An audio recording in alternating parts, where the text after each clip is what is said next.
So I've got a special package here, possibly an exclusive, an early unboxing. It's the Zenfone 5, and it's actually my very first look at the Zenfone series. You might be surprised at what this thing packs in at the mid-range price point. Now you can see on the side of the box, we love photo. So you can probably guess there's gonna be an emphasis on camera to a certain extent in here. So what do we have here? We have SIM tool.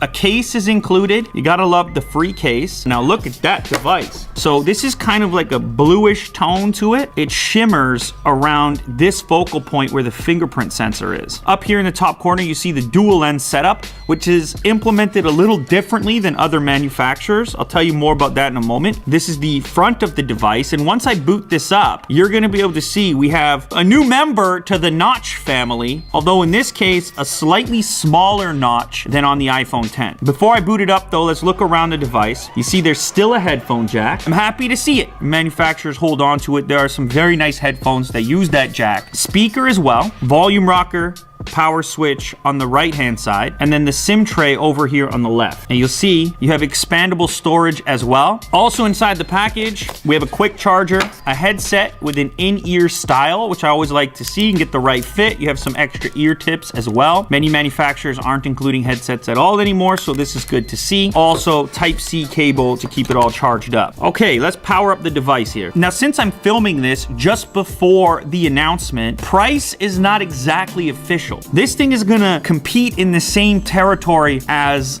something like the OnePlus 5T. Now there's gonna be different versions of the Zenfone 5. There's gonna be the 5, the 5Z, and the 5 Lite. This one is right in the middle of the three. I can speculate a little bit here. I think this is gonna slot into the mid-range, and I think it's gonna represent some pretty decent value. So there you get your first look at the notch cutout. And we can thank Apple, of course, bringing on this trend, but at least it shrunk down a little bit in this case. Surprisingly, this is a 6.2-inch display. It's very easy to hold on to. But of course, when you're watching video and whatnot, you have to get used to that notch sitting up there. Now, I do wanna test out the fingerprint reader as well.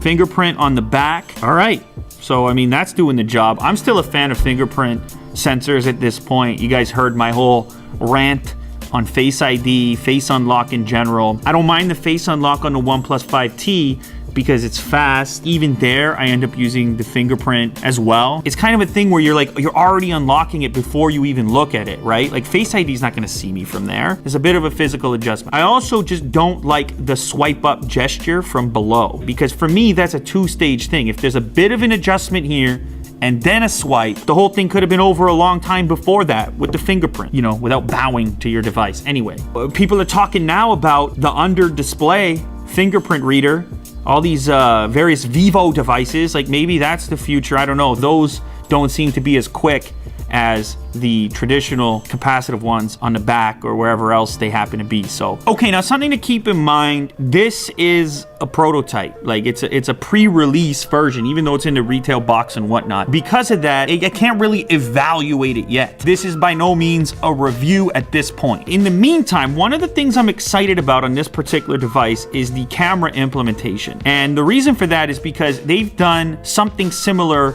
to LG, where they opted to use the second lens as a wide angle lens, as opposed to just contributing to portrait data for depth of field or low light performance. And you can see that's represented at the bottom here by these indicators. You got the 1 mountain or the 3 mountain to get the wider angle perspective. I'm gonna show Will what I'm talking about. There we have the stock main camera, and if I switch over to wide, I mean, you can already see my knuckles in the corner here being picked up by the lens, so that's just how wide it is. Maybe a better demo of this is if I use it on myself here. So you can imagine, I mean, I could get like one more person in the frame here, but on the wide angle, I could get like 2 people over there. I just really like wide angle cameras. It's a nice implementation. So it looks like the wide sensor is an 8 megapixel sensor, and when I switch to the main camera, you see it switches to 12 megapixels. So that's something to keep in mind, okay? So wide has no problem seeing that thing, and it's right up in the grill. Now also you've got a pro mode, which gives you access to all kinds of settings here. If you wanna go in and toggle, you wanna play with the white balance,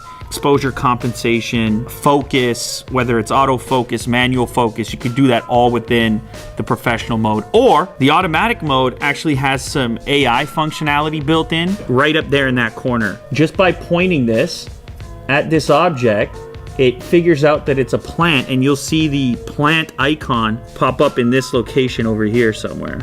It's able to learn and figure out what these objects look like frequently, adjust the camera settings accordingly, so you end up with an image like that there.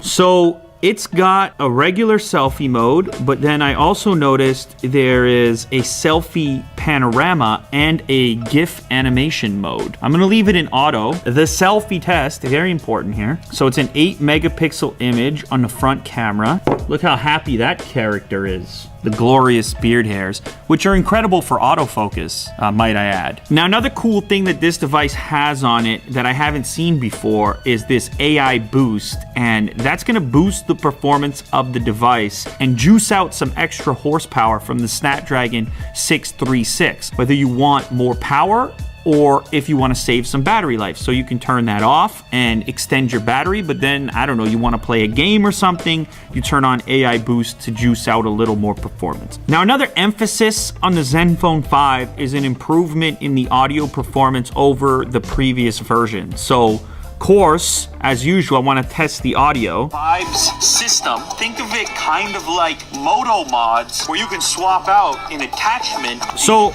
the implementation is actually kind of similar to the new Galaxy S9, where you have audio coming out of the earpiece up here as well as on the bottom, and each one kind of represents different frequency range. So you get a little more high end out of this one in clarity, the low end and the bass comes out of the bottom one. Bank, 150 times your battery charge. And you can tell when you cover up the bottom one how that operates. Would you look at these unusual? This is the charge dock so that the speaker is ready to go when you want to take it with you. This also has... We're going to listen to that. Oh, wow. I like what they've done with the speaker here. Certainly for watching YouTube, there's a lot more clarity coming out of this one, which is weird because this has 2 forward-facing speakers. There might be a little bit more bass on the Pixel 2 XL, but overall, I think the experience on this one is somehow more pleasing. That's one of the louder phones that I've tested, absolutely. Play music and create your own audio effect with the customized equalizer. This is out of the box here. Fine-tuned audio output that fits your headphone configuration. Remember, you do have a headphone jack. DTS surround sound for your headphones. We have normal settings, settings for pop, rock, vocal, and of course custom, which allows you to toggle in your favorite equalization settings. And then there's also sliders for bass and treble, and you can save your own custom equalizer. And we can optimize for wired or Bluetooth headphones. That's cool. It's not just a headphone jack, but it's a whole suite. Even myself, there are moments where I still find myself in a pinch that I'm carrying the Pixel 2 XL with no headphone jack. It's just convenient to have that, all right? And if manufacturers keep it there, I'm happy. It's pretty bright for a non-OLED display. Now, it's important to note that Pixel 2 XL display is not necessarily regarded as the top tier in the game at the moment, but it is surprising when you see them head to head. There's a slightly different color tint to it as well. Anyways, this is an interesting device to me. I mean, that's why I'm making the video. A lot of it has to do with the targeted price point. All right, this is the Zenfone 5. There's going to be the 5Z and the 5 Lite. I think it's going to be in a compelling spot somewhere around that $400 range. It's a pretty interesting set of features at that price point. Yes, you have the Snapdragon 636 in here, but you add to it the ability to boost up some of the performance or toggle it back for power efficiency, which that's going to be a very power efficient chip for battery life. And the implementation that they went with on the dual camera setup with the wide angle lens. Of course, we're going to see more about camera performance on this thing over time when I can evaluate the final software. But the package as a whole, with the large display and the small form factor, if you can get used to the notch life, or if it's something that doesn't bother you, or if it's something you saw on the iPhone and you were like, where is the Android version of that? I believe we have our first player in that space right here in the Zenfone 5. You can begin to make that comparison. I'm gonna keep my eye on this one. If you guys want me to dive a little deeper